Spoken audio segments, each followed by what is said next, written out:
Well, it wouldn't be the Manning Conference or any big, swanky conservative affair if I wasn't sitting down somewhere with Mark Steyn, the muckety-muck himself. Mark, welcome back to Ottawa. Yeah, I don't know that I'm that big of a muckety-muck. I'm with the people against the muckety-mucks. I'm not sure you are the big draw here at the conference. Yeah, but I'm not a muckety-muck. I mean, we living in an age where the people have risen up against the muckety-mucks in the United States. In Britain, there's a big, with Brexit, was the revolt of people against the muckety-mucks. We're seeing in France, Marine Le Pen is driving against the muckety-mucks. There's muckety-mucky phobia all over the Western world. And Canada is the last piece of the puzzle. But I get the feeling that they're going to be rising up against the muckety-mucks, Trudeaupian muckety-mucks, from Newfoundland to BC. Let me ask you about this idea of populism. This is one of the themes that is being talked about at Manning. Your old colleague, Andrew Coyne's very disturbed that populism is on the rise because it's not in line with conservatism, and well, he just doesn't like people that he thinks are not as smart as him. Is this populism that we've seen in Britain? Do you see it taking hold here in the deranged Dominion? I know you're not here all the time, but you're here enough. Yeah. Do you see it taking hold? Well, the Liberal Party has this theory that Canada is the exception. I mean, we're not just talking about, the Anglosphere. We're not talking about the United Kingdom, United States. We're talking about France, Netherlands, Hungary, other parts of Europe, West and East. And the Liberal Party figure that Canada is actually the exception to these trends. And to a certain extent, there may be some truth in that, but Canada is not entirely immune. And I would say to Andrew Coyne, who is a very smart guy, and I don't underestimate him, there is a problem when the political class gets out of sync from where the people are. And that can happen very suddenly. What happened in America is there could have been an entirely conventional presidential election until June, when Donald Trump jumped in.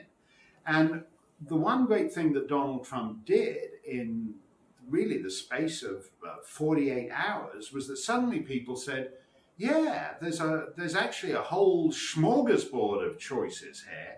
And these guys, both Democrats and mainstream Republicans, are insisting that we have to eat from the same very narrow set menu. That was true in the UK as well. Basically, Europhile conservatives and Labour and Liberals had all agreed that no sane person thinks Britain is going to leave the European Union. That was the same in France until until relatively recently. It was like most European social democracies. You had a left of centre party and an ever so slightly right of left of centre party who agreed on every single issue that mattered. And eventually the gap between where they were and where the people were got too wide. And I think I recognize that in Canada, and I recognize that in this Canadian Conservative leadership race, where the difference within those 14 candidates is basically between those who want to stay down the sort of polite, respectable end, and those who want to open up the conversation. The idea of the people at the top being out of touch with the rest of the country. We've been having this debate ever since Donald Trump said he wanted to rip up NAFTA. Well, NAFTA is very important to Canadian economy, and it absolutely is.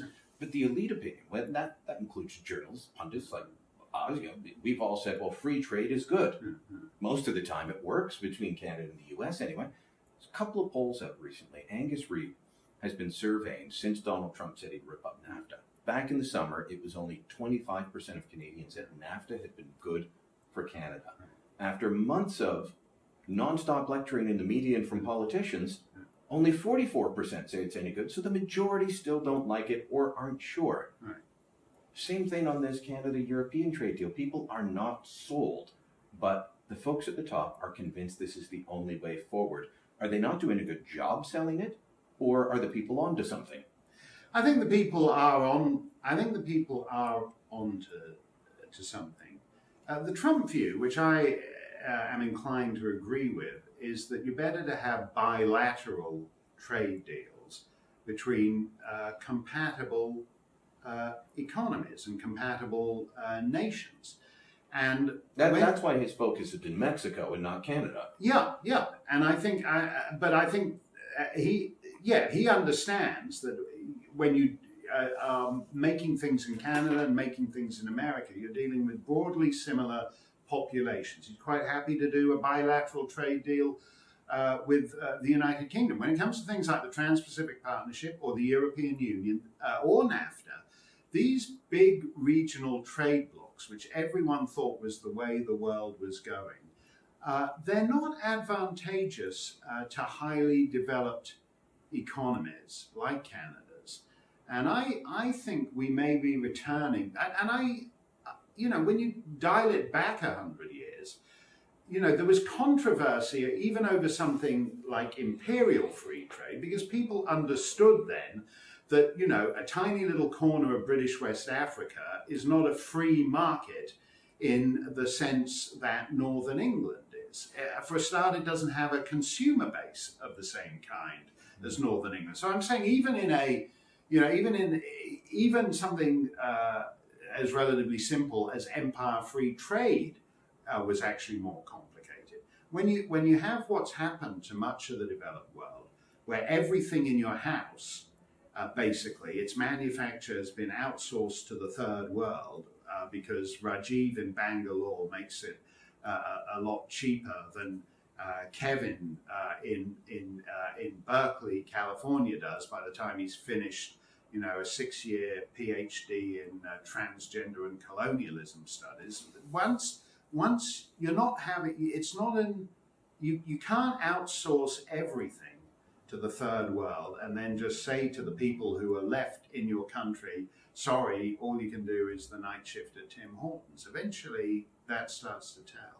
Or they'll say, well, financial services, we're not all going to be bankers. We're not all going to sell insurance to each other. No. Eventually, you need something to, some people just want to work with their hands, make things. Well, and we're not all going to be software designers or part of the knowledge economy. A lot of the clever people,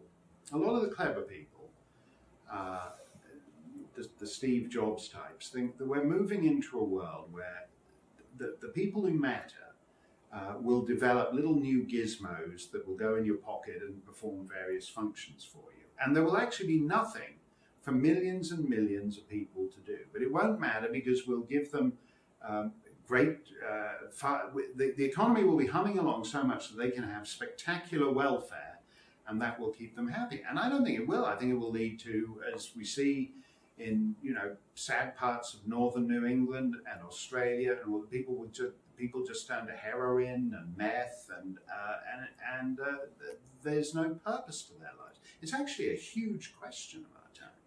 I want to ask you about the Conservative leadership race before we're done. You talked about the two different camps. Yeah. Is there somebody that you like in the leadership race? I like I won't say I like a lot of them, but there's some of them I like personally, who are not, necessarily on board my train ideologically. I think you have to, and I think you're looking for a combination of elements.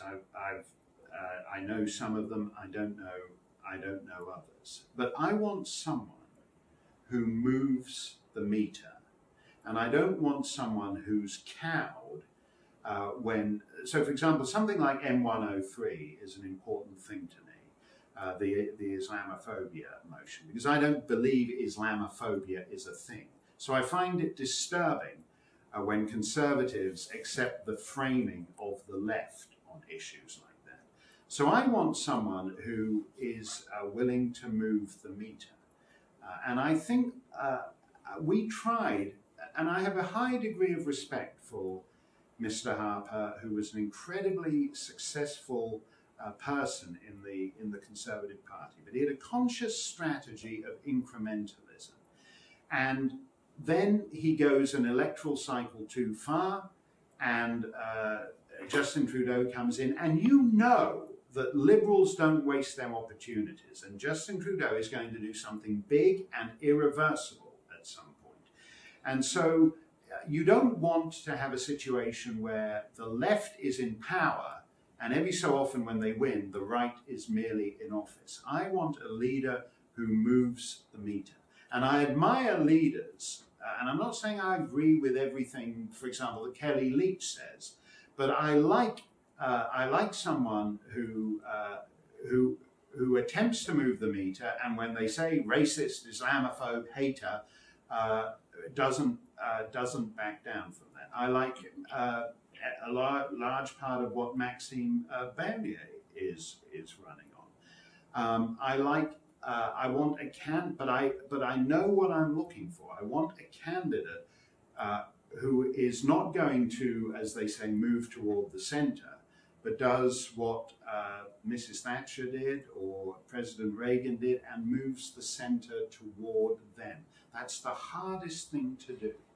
And I make no claims for myself or my old pal at the Rebel, Ezra Levant, but the one thing Ezra taught me during our battles with the Human Rights Commission is that you make change by actually moving the center of the debate toward you. That's what we did with Section 13. And Ezra, I was really just Ezra's boy sidekick. He was Batman, I was Robin the Boy Wonder in that one.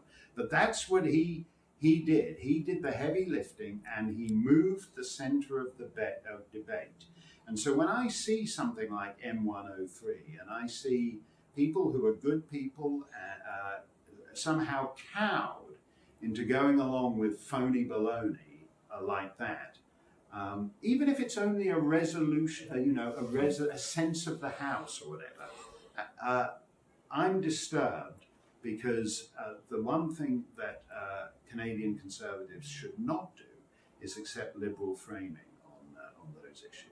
All right, Mark, great talking to you as always. Hey, always a pleasure, Brian. You're something of a muckety-muck yourself, too. You're muckety-muckier than thou. Muckety-muck phobia, we don't want that. That's right. No.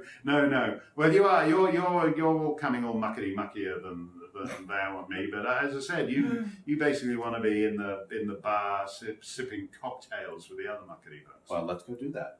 Exactly. Exactement. As Kevin O'Leary couldn't say. If you like this Rebel video, make sure you never miss another one again. Click here to subscribe.